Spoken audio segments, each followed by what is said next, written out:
Hello, I'm Ben Tuman, and welcome to Skipped History, the only show where the host wears hand warmers on his neck. Today's story is about the U.S. decision to occupy the Philippines in 1898. I read about it in How the South Won the Civil War by Heather Cox Richardson, How to Hide an Empire by Daniel Immerwahr, The End of the Myth by Grandin, and In Our Image by Stanley Karnow. Today, the idea of starting a war might sound unappealing, but at the end of the 19th century, it was all the rage. In 1898, then Assistant Secretary of the Navy Teddy Roosevelt, who had declared he would welcome almost any war, seized an opportunity to start one when the USS Maine mysteriously exploded outside of Spanish-held Havana. Some said it was an act of war by the Spanish. Others urged caution, because maybe it was the spontaneous combustion of coal dust in the coal bunker of the ship located for some reason right next to where all of the gunpowder was stored. Who's to say, really? But you can guess what Teddy thought. So, 1 week later, when his boss, Secretary of the Navy John Long, left the office for a doctor's appointment, Teddy ordered all naval squadrons to prepare for war. When Secretary Long got back, he wished Teddy had just taken a long lunch, but he let the order stand, because public opinion was on Roosevelt's side. 2 months later, Congress declared war on the Spanish Empire, including Cuba, Puerto Rico, and the Philippines, and the Spanish-American War began. Would this finally mean independence for the Philippines? The answer, as we'll see, would have lasting consequences. Let's go back to the 1500s, when the Spanish first arrived in the Philippines.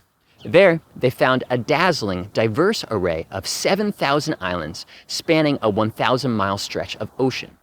In honor of Crown Prince Philip, they named the islands the Philippines, not to be confused with this peninsula in Inwood Park, which everyone calls the Benjamins. Of course, there were millions of people on those islands not named Philip, and by the 1890s, they'd had enough of Spanish colonial rule, as had Spanish subjects in Cuba and Puerto Rico.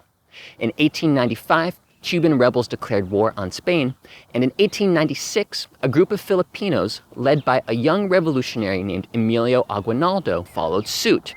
And many people in the US were keen to join the wars, emboldened by winning a different war against Native Americans. In that conflict, Northern and Southern soldiers united to fight over 1,000 different battles against Native peoples from 1865 to 1891. The battles acted as a sort of rehabilitation program for the South, where Southern soldiers could prove their loyalty to the Union after the Civil War. By the 1890s, the pacification campaign was largely tragically complete.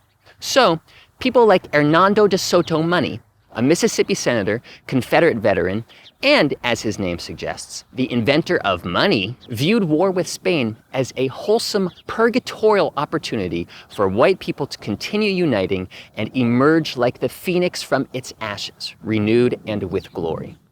This combination of racism and territorial ambition fueled widespread support for the Spanish-American War, which officially began on April 21st, 1898, and was over in months. The Spanish, fighting on several fronts, couldn't keep up with U.S. forces and their Filipino allies. At the outset of the war, U.S. officials assured Emilio Aguinaldo that they would protect the sovereignty of an independent Philippines if they all came together to beat the Spanish. Aguinaldo never got that in writing, but he agreed. And in May 1898, while U.S. forces defeated the Spanish Navy outside of Manila, Filipino forces attacked on land and laid siege to the capital. By late spring 1898, after also defeating the Spanish in Cuba, the splendid little war, as one U.S. official called it as if he were trying to sell it on Antiques Roadshow, was mostly done, which meant the U.S. was ready for its next military adventure. And who better to invade than the Philippines? Why invade the Philippines? One motivation was racism. As an Illinois man wrote to Harper's Weekly, permitting Filipinos to govern themselves would be like turning over the West to Geronimo and his band of Apache cutthroats. Teddy agreed, criticizing those who cant about liberty and consent of the governed. Or as he might put it today, I just can't with this liberty stuff! Another motivation was money. The powerful Sugar Trust, which controlled 95% of the U.S. sugar market, supported annexation because if the Philippines were part of the U.S., then they could avoid paying tariffs on imports of any sugar grown there. So, after some spirited public debate, President William McKinley had a vision from God, who told him it was bad business and discreditable to give the islands to commercial rivals like Germany or France, and that the islands couldn't be abandoned to natives unfit for self-government. That was news to Aguinaldo, who over the spring of 1898 established a government, drafted a constitution, issued currency, opened schools, crowned himself dictator, we contain multitudes, and issued a Declaration of Independence under the protection of the humane and powerful United States of America. Not so fast. In August, the US brokered a secret agreement with Spain that allowed them to purchase the Philippines for $20 million. And overnight, their Filipino allies who had fought and died for independence became American subjects. That raised two questions. One, what the Two, if the US now ruled the Philippines, did Filipinos have the same rights as people in the US mainland? The Supreme Court said kind of. In a series of cases collectively known as the Insular Cases, in 1901, justices concerned that savages would wreck our institutions and cause the government to be overthrown created a new legal category for Filipinos, non-citizen nationals, which meant they could travel to and from the US like citizens but didn't have any voting rights. The court also declared the islands to be unincorporated territories, foreign in a domestic sense, kind of like the Taco Bell of colonies, which meant the Sugar Trust could import their product without paying tariffs.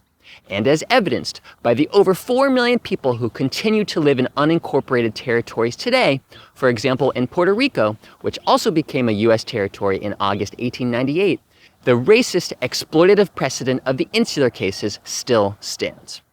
And the consequences of the US decision to occupy the Philippines don't stop there.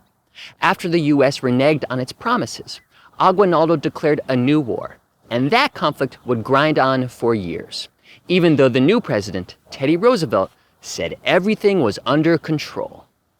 Tune in next time to learn more about that bit of skipped history.